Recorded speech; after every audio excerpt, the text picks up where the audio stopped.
বিষণ্ণতা একটা রোগ, এটাকে খেলো করার কোনো অবকাশ নেই। আমাদের গুণী শিল্পী সাদিবাই উনি বিষণ্ণতায় মারা গেলেন। এমন অনেকেই আছে জানা অজানা বিষণ্ণতা আক্রান্ত হয়ে মারা যায়। সো ব্যাপারটা অনেকেই ভাবতে পারেন যে বিষণ্ণতা আবার কিভাবে মানুষ মারা যায়। আমরা এগুলো অনেক সময় মানুষের কাছ থেকেই শুনি।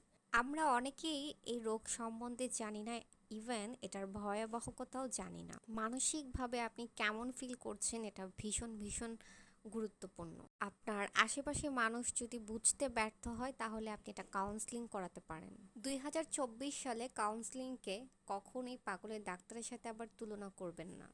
আপনার বন্ধু বান্ধব কাছের কোনো মানুষ যদি আপনার কাছে আসে এবং কিছু বলে বা শেয়ার করে, কাইন্ডলি তাদের কথাটা অবশ্যই শুনবেন। তাদেরকে থামায় দিয়েন না, টক্সিক পজিটিভ দিয়ে তাদেরকে স্টপ করায়েন না। হয়তো আপনার আশেপাশে কেউ বিষণ্ণতায় ভুগছে, দে নিড হেল্প।